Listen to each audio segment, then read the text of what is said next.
We're talking to President Melvin Johnson, the president of Tennessee State University. Of course, Dr. Johnson, we promised before we had our second commercial break that we'd give you an opportunity to talk about Tennessee State University and some of the other impressions that you've had in reference to Tennessee State and how Tennessee State might reach out under your administration. Well, I certainly do thank you for the opportunity again. And as I mentioned at our earlier session, Tennessee State University is about our students. And one of the things that I'm trying to impress upon our student body is that in this world, they have got to be able to compete globally. And so we're putting all of our efforts with the faculty, with the administration, and staff to really create the environment where they can develop into creative thinkers, the ability to handle themselves in a global environment. I've seen technology create what I would consider a flattening of the world. According to Thomas Friedman, that's exactly what's occurred. People around the world can now connect, they can collaborate, they can communicate in ways that they're not limited geography-wise. So our students will have to be able to compete in that type of environment. So that is what we're attempting to do in terms of our academic programs and in terms of our student support services as well. You know, scholarships, I think, in terms of student support is very, very important. And I think that and I say this because quite recently they had a several $1 billion kind of lottery kind of thing. And I think Tennessee got more than $6 or $8 million out of that. And so this is proven to be a very, very needed place in terms of you finding support for students, has it not? Well, I think that is true. And we see a lot of really good coming out of the lottery scholarships. But by the same token, though, we have a lot of students that have need. At our university, that is the primary vehicle by which most of these students have access to higher education. So I certainly would like to see a lot more in terms of need-based aid coming to the university. And of course, with scholarships and research support and whatever, you think that you can reach out and deal with one. What about your research component in terms of your university? Well, I'm as proud as I can be of our research that's going on at Tennessee State. I call your attention to the fact that our astronomers were on the team, the NASA team, that discovered the first planet outside of our solar system, and followed that up with another finding of a planet that has a solid core that we think is going to have more Earth-like properties. This is important and astounding research coming out of Tennessee State University. I had a chance yesterday to meet with a team of visitors from the U.S. Army and Army research labs. They're very interested in the work that we're doing in our Center for Battlefield Sensors. We can actually take a lot of the load off of our soldiers that are out there in the field. And this research with robots is going on right now. We actually purchased a robot just recently, $60,000. That robot is being used in Afghanistan right now. So we're providing all of the software, the engineering that it takes to make that a reality, to improve the condition of our soldiers. I would say, Dr. Johnson, that these are some of the least known things in reference to Tennessee State University. Of course, you believe that it's your responsibility to make people aware of that in order to bring about greater support, I would imagine. I consider myself to be a living logo of Tennessee State University. So I'm meeting with as many groups as I can to really give the message as to the fine work that's going on within the walls of Tennessee State.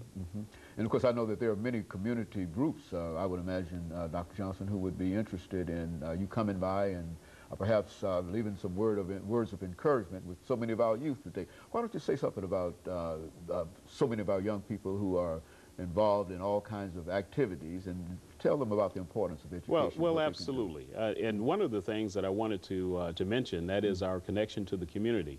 We've set aside a lot of time to spend not only with news agencies, but also in the community with churches, working with Rotary clubs, Civitan, Kiwanis clubs, speaking to them, telling the story. But also we're operating with our bridge programs to bring in young people to the campus, to encourage them to think about university life and college life. And so that's one of the ways our students are getting out, creating an opportunity for them to be engaged with the community, to, and that's part of their learning, the service learning component. So that's extremely important to what we're doing. Think, serve, and work. Is that? Think, work, and serve has Mm-hmm. been the university motto since its beginning in 1912, and we're continuing to do that today. You know, you mentioned your athletic program, but how do you see that program? Certainly not now, but within the next, under your administration. I mean, we get asked that a lot because, of course, our football team has struggled somewhat this year, but we have a new coach. We have a new system that's coming in. And I think it's going to take time, as any university finds, in order to build the program to the level that every one of us can be extremely proud of. I know that team.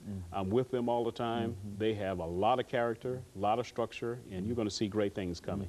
If you look at our volleyball team, they are playing at the top of their game right at this point. And you look at our athletes that are competing in track and field. I think there are a lot of really good things going on at the university. So I'm very, very encouraged with what we're going to do in athletics. Very good. And of course, Dr. Johnson, we have about four and a half or 5 minutes, and this will give you an opportunity to perhaps talk about some of the things that you wanted to make sure that you talked about before you got here. And so we want to give you that opportunity for the next 4 minutes, 3.5 or 4 minutes, to talk about whatever. Okay, well, thank you very much. I just sort of like to reiterate that our vision for the university is an expanded one. It's one of which we can take our students and prepare them for global competition, because that's what I see that they're going to have to be able to do in the future, to make sure that they are embedded with the kinds of technology skills, with the creative decision-making skills that they're going to need to be successful. By the same token, we want to build upon the richness of our faculty, to give them the kind of resource environment that would allow them to continue to have the research discoveries that will actually contribute to the betterment of mankind. And so that's one of the other things that we really want to do. But also we want to make sure that every one of our faculty, staff, and students become external recruiters for Tennessee State University. I've made that a #1 priority for every single person there, to understand how they're part of the educational enterprise that we're trying to create. And by the same token, we want to encourage our alums to become more involved in the university, not just at football day, but throughout the entire spectrum of what we're trying to accomplish. So those are the kinds of things that we're trying to do at Tennessee State today. You know, Dr. Johnson, I'm so accustomed to putting at the 21st century behind many of the shows that we do here today. And so what I'd like to do during this last couple of minutes is to raise a question with you in reference to Tennessee State University at the 21st century. Where do you think that we stand at Tennessee State University at the beginning of this, now at the 21st century? Well, I think the university is poised for greatness. As I mentioned to you, I think it's going to find its rightful place as an economic development engine for Middle Tennessee. I think you'll see it elevate its position of universities in this country. And I think the kinds of alumni that have graduated from Tennessee State University attest to the leadership that they've taken in their noted professions. And I can just go on to name the quality of alums like Oprah Winfrey, like Dr. Levi Watkins, like Ralph Boston, Wilma Rudolph. And we could just go on and show you the kinds of quality of graduates that have come out of our institution. And of course, Dr. Johnson, I would imagine that you will probably call upon this element of your constituency to help you in terms of meeting all of the challenges. Well, I sure hope so. And one of the things that we've attempted to do is engage in friend raising for the university, to tell the TSU story, to get them more engaged and more active participants in the lifeblood of the institution. And so things look pretty good for Tennessee State University, would you say that? I'm as optimistic as the first day I got there, and I know that we're going to continue to enhance the image of the university and enhance what we're accomplishing for the region and for our nation. And of course, Dr. Johnson, over this last minute, let me simply thank you for coming by and giving us that information in reference to Tennessee State University and some of your visions, because we've had an opportunity over the last 20 years, I think, to talk to basically every president at Tennessee State University. And of course, we are appreciative of you for allowing us to carry on that tradition. And of course, we'll try to do everything that we can in order to support you in your efforts, because I think that your efforts are the kind that everybody can really buy into. Well, if you're concerned about students and administration and faculty. Well, thank you very much for the opportunity, and I'm happy to be part of that long reign of Tennessee State presidents that have actually come in and chatted with you. Well, I Dr. certainly Haney, appreciate thank you that. so much. Thank you. And of course, let me encourage our audience to tune in again next week for another informative edition of Comments. Thank you and good morning.